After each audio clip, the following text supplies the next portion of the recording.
Nubia Red Magic 7 Pro Review: the ultimate gaming experience. The Red Magic 7 Pro is the most advanced gaming phone Nubia has ever made, but also the most divisive. It offers stunning performance, thanks to Snapdragon 8 General 1, a separate dedicated gaming chip and generous helpings of RAM. The large, silky-smooth AMOLED display is a joy to behold, complete with class-leading 960 Hz touch sampling rate. Elsewhere, a hefty 5000 mAh cell delivers all-day battery life, while 65W fast charging means you've got a full charge back in less than 30 minutes. Even the rear cameras are impressive these days. The Red Magic 7 Pro is the most ambitious gaming phone Nubia has ever made, but it doesn't get everything right. Unless you need a more responsive screen or longer battery life, the regular model offers better value for money. Razer might have released the very first gaming phone, but 3 other companies have dominated the market since then. Asus's ROG phones have long been considered the devices to beat, with Xiaomi's Black Sharks typically a more affordable alternative. But Nubia is the most prolific, with a total of 14 Red Magic phones in just 4 years. The Red Magic 7 series sees both regular and Pro models released globally for the first time. A price increase means the 7 Pro is the most expensive gaming phone Nubia has ever made. But depending on what's important to you, it's not necessarily an upgrade over the regular Red Magic 7. Here are my thoughts after spending a few weeks with the phone. Unlike some Pro phones, you can instantly tell the difference between the Red Magic 7 Pro and its regular counterpart. Nubia has taken the brave decision to embed the front-facing camera under the display, rather than in a top bezel or notch.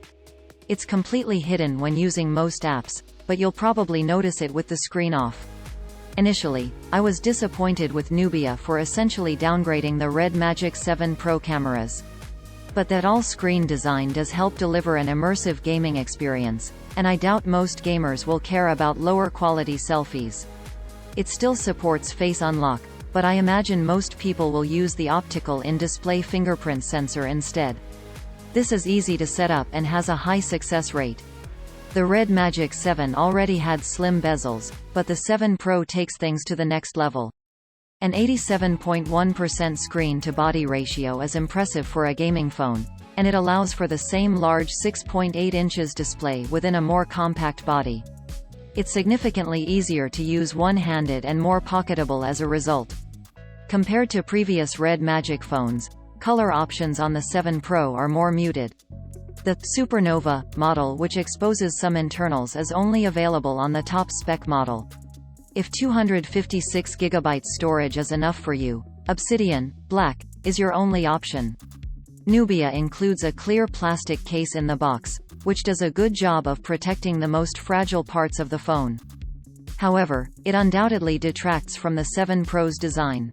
If you still want that extra layer of protection, I'd recommend the only official case available on the Red Magic website. It's business as usual on the sides of the device, at least by Nubia's standards. The right side is where you'll find almost all physical controls: volume rocker, power button and shoulder triggers, alongside one of 2 fan grills. This makes sense, as you'll want easy access to all these while gaming. A smartphone is nothing without a great display, which the Red Magic 7 Pro undoubtedly delivers. It has the same 6.8 inches AMOLED screen as the regular model, sticking with a 1080x2400 resolution. Increasing the latter to 1440p would have been an obvious upgrade, but its omission here isn't a deal-breaker by any means. A more peculiar change is the decreased refresh rate, from the class-leading 165 Hz down to 120 Hz. It's a strange move on a Pro-branded device, but it does bring the 7 Pro in line with many other flagship smartphones. However, I can clearly understand why Nubia has taken this decision. Only a handful of games can output at 165 Hz, many of which aren't popular among mobile gamers. Even with both phones side by side, I struggled to notice the difference between 120 Hz and 165 Hz. Battery life also benefits, but I'd like to see an adaptive refresh rate introduced. Currently, you're fixed at 60, 90, or 120 Hz. Performance is an area where Red Magic phones regularly punch above their weight. But with an increasing number of mid-range phones equipped with Qualcomm's flagship processors, the 7 Pro doesn't quite stand out in the same way. On the global version, the Snapdragon 8 General 1 chip is paired with 16 GB of RAM across both configurations. An 18 GB option is only available on the regular model, but that's overkill even in demanding situations.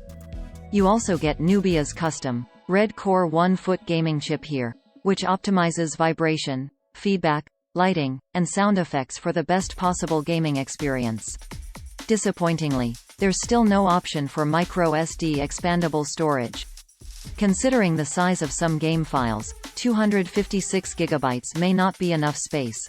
512 GB is your only alternative on the global version. It would have been nice to see the 1 TB model released outside China. Of course, the Snapdragon 8 General 1 chip means you also get 5G support. That's been a feature of Red Magic phones since early 2020, and is backed up by Wi-Fi 6E, Bluetooth 5.2, and NFC support. Even though cameras aren't a priority on gaming phones, Nubia has continued working on improving them. The Red Magic 7 Pro, like its regular sibling, has a set of triple rear cameras, 64MP main, 8MP ultrawide, and 2MP macro.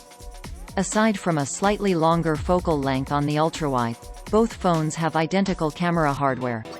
What's more, the quality of shots on offer here means photography can no longer be considered a weakness on Red Magic phones.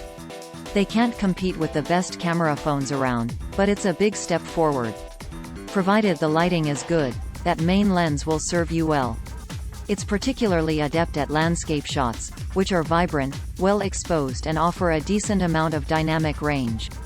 I was often tempted to switch to the ultrawide lens, but a noticeable drop in quality made me reluctant.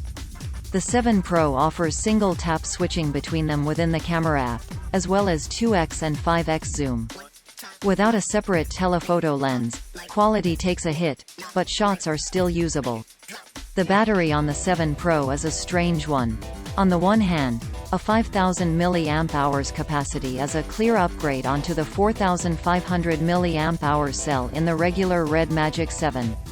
But it's actually slightly smaller than the 5050 mAh battery on the global version of last year's 6S Pro. Nonetheless, I'm pleased to report that battery life is significantly better on the 7 Pro than the regular 7. In the same Geekbench 4 battery test, I recorded 8 hours and 44 minutes with the brightness at 120 nits. That's almost 50 minutes longer than the Red Magic 7, which could make all the difference while gaming. This only serves as a measure of screen on time, but dropping the refresh rate down to 90 or 60 Hz will extend this even further. After a full day's usage, I still had some battery to spare, even with an hour or so of gaming. As usual, the 7 Pro runs Nubia's custom Red Magic OS skin over Android 12. This 5th iteration adds several gaming-focused widgets and other tweaks, but is still slightly rough around the edges. You still get full Google access, including Discover to the left of the home screen. Nubia has included several of its own apps, but many of these can be uninstalled. Nubia has kept things simple when it comes to Red Magic 7 Pro pricing, at least on the global version. It starts at £679 per $799 for 16 GB RAM and 256 GB of storage, but doubling the latter to 512 GB will cost you £759 per $899. To buy the phone, you'll need to head to the Red Magic website in the UK and US. It's not available via any other retailer. There are no carriers stocking the phone either, but it's easy to pop in your own SIM or take advantage of a great SIM-only deal.